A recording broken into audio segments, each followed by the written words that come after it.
Hello students, in today's class we are going to discuss cleaning of castings, that is also known as fettling. आज की class में हम cleaning of castings पढ़ने वाले हैं। चलिए देखते हैं cleaning of castings. Cleaning of castings के लिए एक टर्म हम लोग यूज करते हैं जिसे हम लोग फेटलिंग बोलते हैं। FETTLING, fettling. फेटलिंग का मतलब होता है जो भी हमारा गेटिंग डिजाइन है इस प्रकार का, जिसमें pouring basin, sprue base, runner, उसके बाद इनगेट, मोल्ड कैविटी और राइजर। तो फेटलिंग का मतलब होता है कि जो भी हमारा मोल्ड कैविटी है, जब फाइनली ये कास्टिंग में बदल जाता है, जब इसमें हम मोल्टन मेटल पोर करते हैं, जब ये कास्टिंग में बदल जाता है तो इसके साथ कुछ मेटेलिक पार्ट्स जुड़ जाते हैं। ऐसा नॉर्मली ये एक इस प्रकार का कुछ लाइन डायग्राम बन जाता है। इसमें ऐसा बाउंड्री पे जो हमारे मेटल्स होते हैं वो सॉलिडिफाई हो जाते हैं, तो वो इंटीग्रल पार्ट बन जाते हैं हमारे कास्टिंग का। राइजर भी उसमें पार्टिसिपेट करता है, रनर भी, स्प्रू भी और पोरिंग बेसिन भी। तो फेटलिंग का मतलब होता है कि कास्टिंग को क्लीन करना, साथ में जो पर्टिकुलर गेटिंग एलिमेंट्स हैं जिसमें हमारा सॉलिडिफिकेशन हो गया है उनको भी क्लीन करना और उन्हें सेपरेट करना, उन्हें अलग करना, यानी फाइनल जो हमें कास्टिंग मिले वो इस प्रकार का मिले। कोई भी यहाँ पे ingot, runner, riser, sprue, pouring basin नहीं होना चाहिए। इस पर्टिकुलर प्रोसेस को हम लोग फेटलिंग बोलते हैं। फेटलिंग का मतलब cleaning of casting and removing of the getting elements. अगर हम लोग टेम्परेचर के आधार पे बात करें तो टेम्परेचर के आधार पे तीन इंपॉर्टेंट एस्पेक्ट्स हैं। On the basis of temperature के आधार पे तीन इंपॉर्टेंट पॉइंट्स हम लोग ध्यान में रखते हैं। सबसे पहला, अगर हमारा टेम्परेचर ज्यादा रहेगा, अगर यहां पे हमारा मोल्टेन मेटल का टेम्परेचर ज्यादा रहेगा तो बहुत ज्यादा टेम्परेचर होने के कारण, ये डायग्राम से समझते हैं, ये देखिए, बहुत ज्यादा अगर हमारा हाई टेम्परेचर है अगर हमारे मोल्टेन मेटल का, तो जब सॉलिडिफिकेशन होगा, जब हीट रिलीज करेगा हमारा सैंड मोल्ड,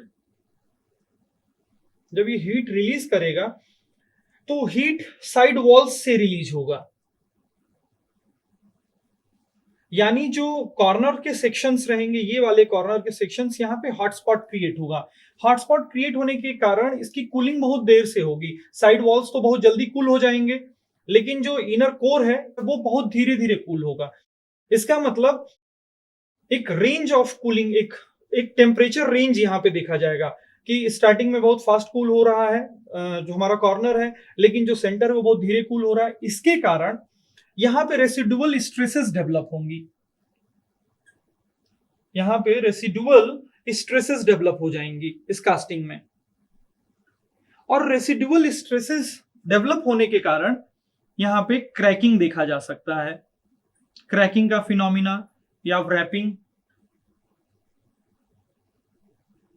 ये देखने को मिलता है। तो हमें ध्यान देना है कि जो हमारा मोल्टेन मेटल आ रहा है उसका टेम्परेचर बहुत ज्यादा हाई ना हो, temperature must be low enough. उसके बाद अगर दूसरा पॉइंट हम देखेंगे, अगर टेम्परेचर ज्यादा रहता है तो मेटलर्जिकल ट्रांसफॉर्मेशंस भी होते हैं हमारे कास्टिंग में, तो उसे भी हमको ध्यान रखना है। तो पहला पॉइंट क्या था? पहला पॉइंट था temperature should not be very high, should not be very high, temperature कम रहना चाहिए। दूसरा क्या है टेम्परेचर का aspect?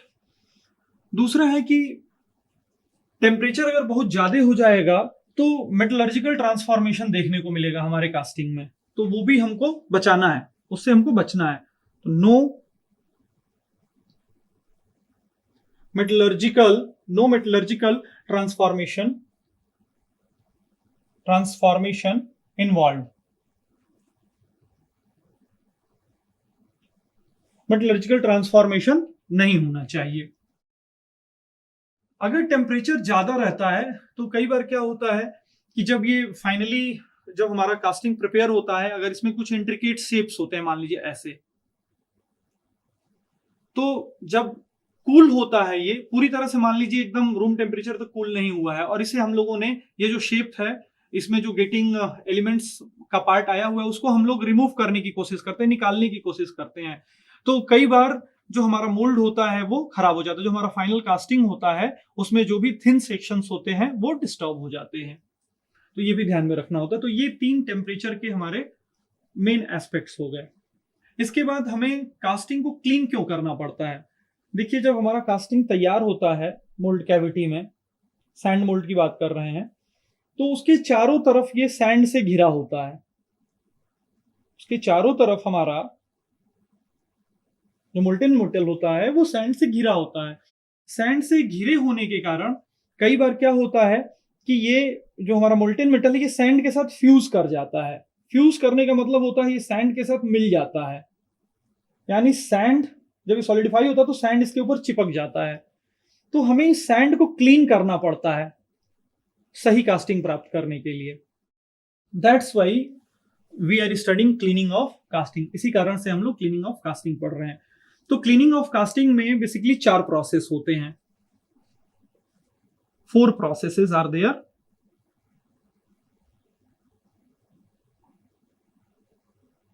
4 process of cleaning of casting.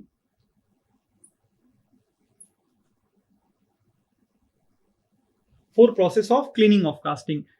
तो सबसे पहले कास्टिंग से हम लोग इनगेट को, रनर को, उसके बाद राइजर को और स्प्रू को निकालते हैं। तो सबसे पहले हम लोग क्या करते हैं, फर्स्ट पॉइंट हमारा हो जाएगा removal of sprue, runner, ingot, riser and feeder. जब हम इसे निकाल लेते हैं फर्स्ट स्टेप में, उसके बाद हम इसके सरफेस को क्लीन करते हैं। सो सेकेंड पॉइंट हो गया क्लीनिंग द सरफेस और surface cleaning. Second point is surface cleaning. उसके बाद 2 और प्रोसेस होते हैं जिसे हम ट्रिमिंग और फिनिशिंग कहते हैं। तो थर्ड पॉइंट है हमारा trimming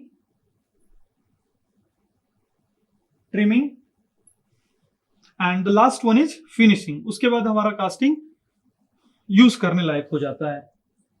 fourth is finishing. These are the 4 main processes of cleaning of castings. अब चलिए बात करते हैं फर्स्ट प्रोसेस की, क्लीनिंग की।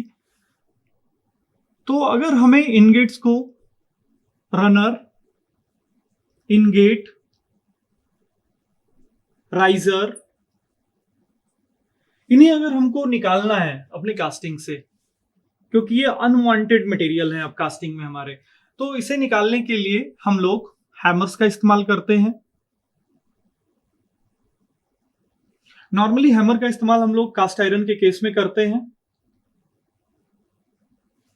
कास्ट आयरन के केस में हम लोग नॉर्मली हैमर्स यूज करते हैं। उसके बाद हम लोग बेंड सॉ का इस्तेमाल करते हैं। उसके बाद हम लोग कटर्स का इस्तेमाल करते हैं। एब्रेसिव व्हील ग्राइंडर्स का भी इस्तेमाल करते हैं।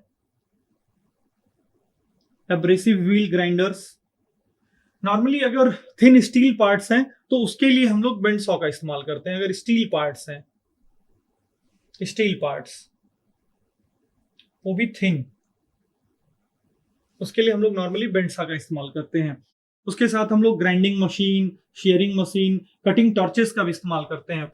मेनली जैसे यहाँ पे हम लोगों ने देखा कि स्टील पार्ट्स अगर थिन है तो बेंड सॉ का, और अगर हैवी स्टील पार्ट्स हैं तो उसके लिए हम लोग कटिंग टॉर्चेस का इस्तेमाल करते हैं। Cutting torches is being used for heavy steel parts. तो ये कुछ तरीके हैं जिनकी मदद से हम लोग रनर को, इनगेट को, राइजर को, स्प्रू को कट करके अपने गेटिंग सिस्टम से बाहर निकालते हैं। तो ये फर्स्ट प्रोसेस हो गया। अगर सेकंड प्रोसेस की बात करें तो सेकंड प्रोसेस हमारा होता है cleaning. Second process is cleaning. जैसे कि मैंने बताया था आप लोगों को पहले कि जो हमारा मोल्ड कैविटी होता है, इसमें जब मोल्टन मेटल आता है तो मोल्टन मेटल का टेम्परेचर बहुत हाई होता है, हाई टेम्परेचर होता है। तो जो कैविटी होती है उसके आसपास मोल्डिंग सैंड होता है, तो वो सैंड के साथ फ्यूज हो जाता है, सैंड के साथ वो मिक्स हो जाता है। इस वजह से हमें इस कास्टिंग की क्लीनिंग करनी पड़ती है। तो क्लीनिंग में जो सबसे पहला प्रोसेस है उसे हम लोग टम्बलिंग बोलते हैं। टम्बलिंग। टम्बलिंग में हम लोग क्या करते हैं कि एक सिलिंड्रिकल बैरल लेते हैं। एक सिलिंड्रिकल बैरल होता है, हॉलो रहता है, इसमें हम लोग अपने कास्टिंग्स को प्लेस कर देते हैं और फिर इसे बहुत तेजी से रोटेट कराते हैं। तो जो भी इस पे हमारा सैंड होता है वो रिमूव हो जाता है। उसके बाद सेकंड प्रोसेस है इसमें क्लीनिंग में, जो सेकंड है वो सैंड ब्लास्टिंग है। Sand blasting. सैंड ब्लास्टिंग में हम लोग क्या करते हैं, हमारे पास एक बॉक्स होता है, उस बॉक्स में हम लोग अपने कास्टिंग्स को रख देते हैं। ये हमारे कास्टिंग्स हैं, इसको रख दिया हम लोगों ने, और उसके बाद यहां से हम लोग एक कंप्रेस्ड एयर को पुश करते हैं, थ्रो करते हैं। कंप्रेस्ड एयर यहां पे आती है, और उसके साथ हम लोग कुछ सिलिका ग्रेन्स भी थ्रो करते हैं। सिलिका ग्रेन्स, जिसके कारण ये जो टॉप सरफेस पे इसके सैंड लगा रहता है वो आसानी से निकल जाता है। ये सैंड ब्लास्टिंग हो गया। इसके अलावा और भी कुछ प्रोसेसेस हैं। This is B. और भी कुछ प्रोसेसेस हैं जैसे air blasting, centrifugal blasting and hydro blasting. Air blasting, then centrifugal blasting and hydroblasting. Centrifugal blasting and E is hydroblasting. But the most important process of cleaning is tumbling and sandblasting. Tumbling और sandblasting से most of the castings को हम लोग clean करते हैं।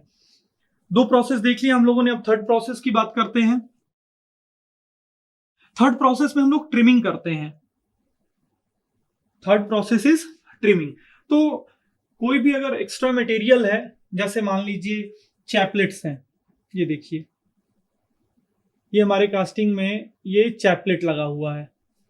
तो अगर chaplets को हमको निकालना है, या कोई फिन्स हैं जो एक्स्ट्रा लग रही हैं हमारे कास्टिंग में, उसको निकालना है, तो उसको निकालने के लिए हम लोग चिजल्स का इस्तेमाल करते हैं या ग्राइंडर्स का इस्तेमाल करते हैं। ग्राइंड करके उसको रिमूव कर देते हैं, चिजल्स और ग्राइंडर्स। उसके बाद जो हमारा लास्ट स्टेप है वो फाइनल स्टेप होता है क्लीनिंग का, दैट इज फिनिशिंग। कोई भी कास्टिंग फिनिश होने के बाद ही मार्केट में जाती है। तो फिनिशिंग ऑपरेशन में 3-4 इंपॉर्टेंट पॉइंट्स हैं। जैसे सबसे पहले हम लोग मशीनिंग करेंगे इसकी। मशीनिंग के बाद सरफेस रफनेस को उसके कम करने के लिए, सरफेस फिनिश को इंप्रूव करने के लिए हम लोग, मान लीजिए ये है तो इसके मान लीजिए ये हमारी कास्टिंग है, इसके रफ सरफेस है, इसके सरफेस को इंप्रूव करने के लिए हम लोग क्या करेंगे, सबसे पहले मशीनिंग करेंगे। मशीनिंग करके जो भी एक्स्ट्रा रफ सरफेसेस हैं उनको हम लोग रिमूव कर देंगे। उसके बाद हम लोग इसमें पॉलिशिंग करेंगे, इसके अपीयरेंस को अच्छा करेंगे। उसके बाद मशीनिंग और पॉलिशिंग के बाद भी कुछ, अगर मान लीजिए कुछ स्ट्रेंथ को इंप्रूव करना है तो हम लोग केमिकल ट्रीटमेंट करेंगे। तो इसके बाद हम लोग, बट बेसिकली यही दो प्रोसेसेस होते हैं जो मेन होते हैं। इसके साथ हम लोग जा सकते हैं मशीनिंग और पॉलिशिंग के साथ। These are the two main important finishing processes. So that's all for today's class. Thank you.